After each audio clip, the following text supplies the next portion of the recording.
Well, welcome. You are watching The Human Resource. Well, I've got one of my favorite people on the show today. Absolute favorite. And very truthfully, I could not think of a better person to come on for the topic that we're going to discuss. Today, we've got Scott Warrick. And if you've seen any of my shows, you know that I absolutely love this man. An attorney, HR consultant, been around forever. He's one of my number one mentors. And I have to thank him almost every day for something that he has shown me over the last, Scott, you've been working, you've been coaching me, you've been training me for at least 15 years. Oh, I mean, yeah, I've known you for ever. And that's the thing. It's kind of funny. This is my 41st year in human resources, going back to when I had hair. And but you just gotta love this stuff, and if not, go do accounting or engineering. There's a place for everybody. But no, I just love this part of it because there's so much to know in this field, which you know firsthand, Pandy. This is not the field for the nice, happy, feel-good people. I used to get folks applying for HR positions that had backgrounds in social work, and I like people. Like, well, then you're going to hate this job. No, I'm a people person. That's what I used to get the biggest kick out of. But I'm such a people person. Yeah, and actually 90%, 95% of everybody, they're just great. They're wonderful. You and I make our living off the 5 and 10 percenters, which just, I mean, they stir up the world. And I will tell you, Pandy, I went back to law school, not to practice law, which I do now, but I went back because everything in the late 80s and early 90s was becoming so legalistic. I thought I needed that just to keep up. And this has done nothing but even get faster and more complicated. And I'll tell you, the chances an employer is going to try to do the right thing and get their fingers blown off are actually very, very good these days. Well, and that's why I wanted to have this show. You and I do a lot of reading. We've talked about the amount of time that we have to spend and invest in keeping up with all these changes and all these complications. And, 15 years ago, well, even sooner than that, we didn't have to worry about everything from a national perspective.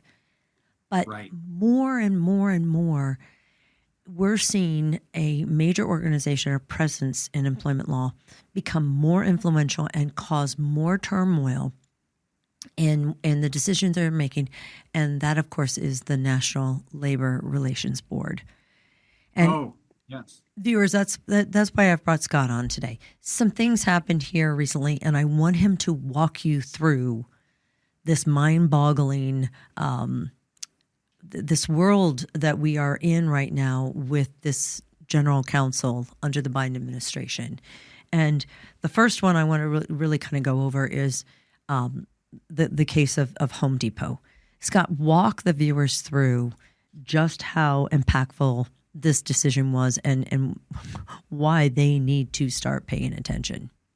Right. And this gets down, let me just explain, because usually if I say Title VII or the Americans with Disabilities Act or FMLA, people's antennas go right up. But when I say National Labor Relations Act, everybody's like, what? Yeah. What's that? Never even heard. Okay. That was the very first major piece of legislation that Franklin Delano Roosevelt got through. And this was 1935. Okay. So we're talking 25 years before I was even born. All right. So that gives employees the rights to unionize. Now, keep your antennas up there if you are non-union, because employees have a right to talk about the wages, terms, and conditions of employment, which is pretty much everything, to complain about you, because they might want to complain about management. They might want to complain about the company and form a union. So you see, if you are non-union, that applies to you. All right. So National Labor Relations Act is for private sector employers.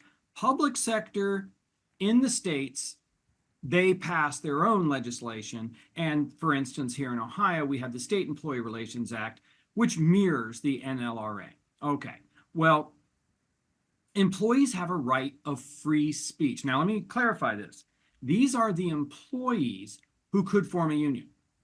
All right. Management does not count. Most first line supervisors are part of the union. They could unionize because they don't really have the authority to do anything. So I've got several union organizing drives going on right now, and I'm teaching the supervisors and managers, this is what you can say, this is what you can't say, this is what the employees are allowed to say. Now, most of those supervisors are actually going to be able to vote in the union because they don't really have enough authority to get into really the classification management. So I have a right to say horrible things about you. Now, when I say horrible things, I'm trying to use as few four-letter words as humanly possible. All right. So cussing out your supervisor, for the most part, for the National Labor Relations Board, that's okay. That's okay.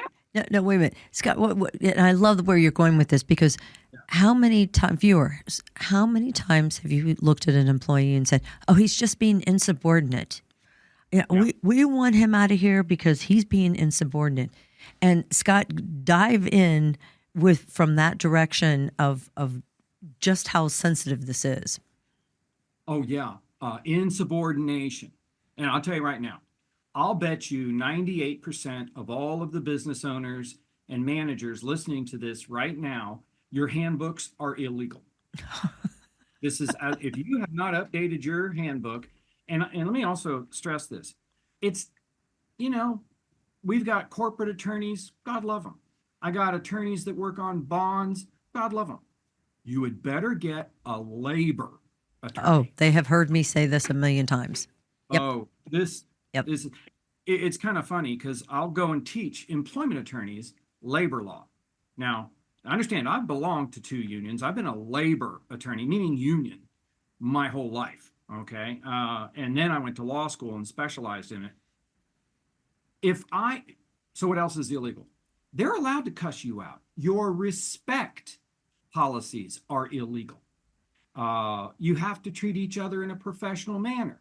That is illegal. Yeah, is an unfair labor practice because employees are allowed to complain about you. So under this National Labor Relations Board, and let me explain, the President of the United States, whoever the president is, gets to appoint the National Labor Relations Board, which are the 5 grand poobahs. All right. They decide how the National Labor Relations Act is going to be interpreted. Well, the truth of the matter is the unions donate millions of dollars to get Democrats elected. And I don't want to get political, but I will tell you right now, it shouldn't be a surprise to anybody out there that the Democratic Party is pro-union, the Republican Party is pro-management. Okay, so who is ever in power controls the National Labor Relations Board. Well, Biden's in power, he controls the NLRB. And they have decided that if you have a policy in place that says you have to treat people with respect, you have to treat supervisors and the company with respect, that on its face is an unfair labor practice, and they can file against you with the NLRB. You are now, as of last year, liable for their attorney's fees and a type of other compensatory damages. So you really need to stop and think about this. How are you supervising your people? And they can go on Facebook. And we've got cases where an employee is upset with the supervisor. So the employee goes home and uses a string of F-bombs and all kinds of other bombs and things like this that are lurid, and even about the guy's family. And the National Labor Relations Board said, well, you were pretty hostile towards that employee, so it's all fair game. And so I know I've got viewers out there that are going, what is going on? This is why we're trying to share this information with you. We're not saying this is right. What we are saying, and what Scott's trying to put an emphasis on here, is that we know for a fact, Scott and I know for a fact, that your business owners or your senior leadership is not thinking in these terms. They are not, sometimes they're not even emotionally prepared to accept this as reality. All they know is they are not going to be disrespected. And this is the part that I want you to really kind of focus on. Let's go back to Home Depot. Right. Somebody walks in. Yeah, somebody walks in and has a BLM. We all know what that means. T-shirt, and everybody. Some people get offended. What does the National Labor Relations Board say? Well, they're allowed to wear that to work. Okay, so you think about this. This is a really good example. Okay, you can't single the union out, and employees have a right of free speech.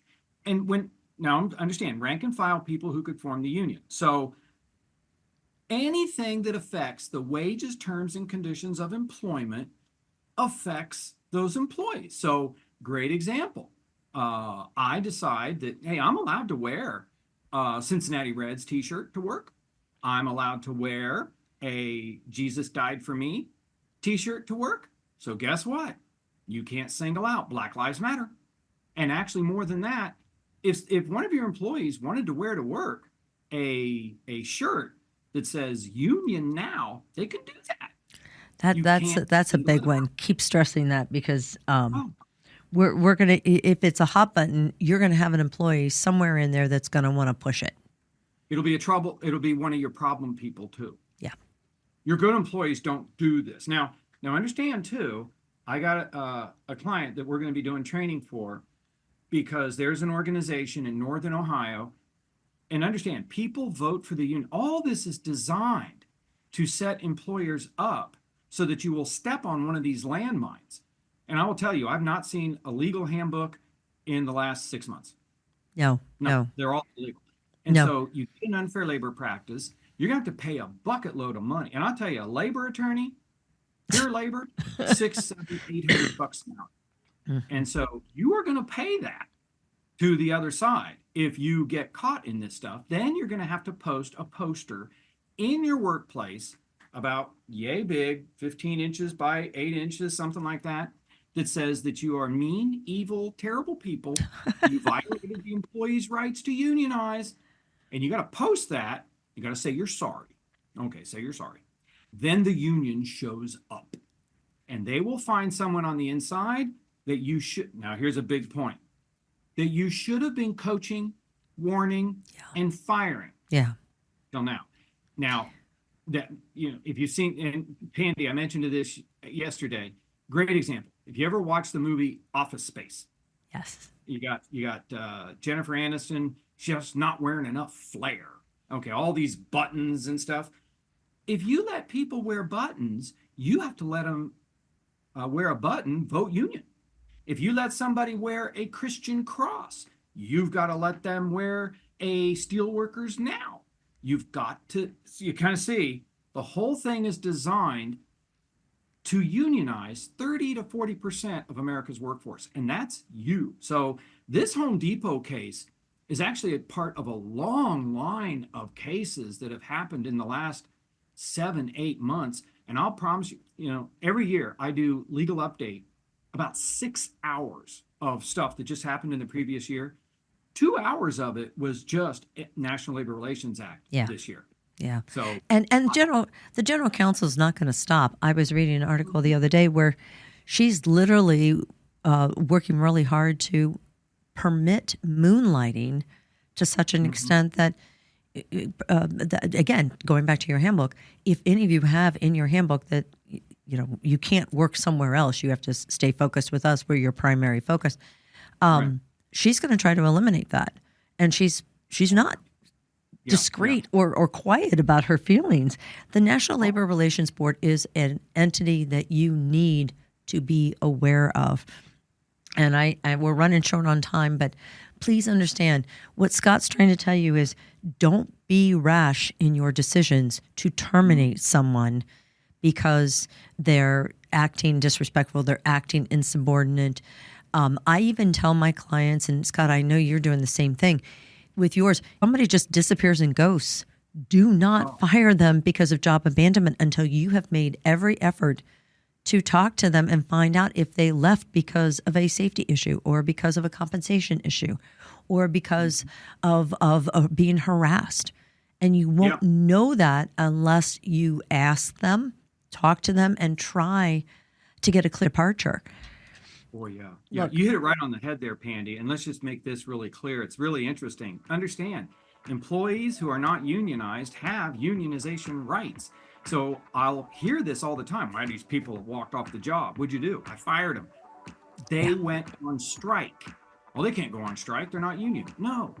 If you're union, if you are union, then the contract says when you can go on strike.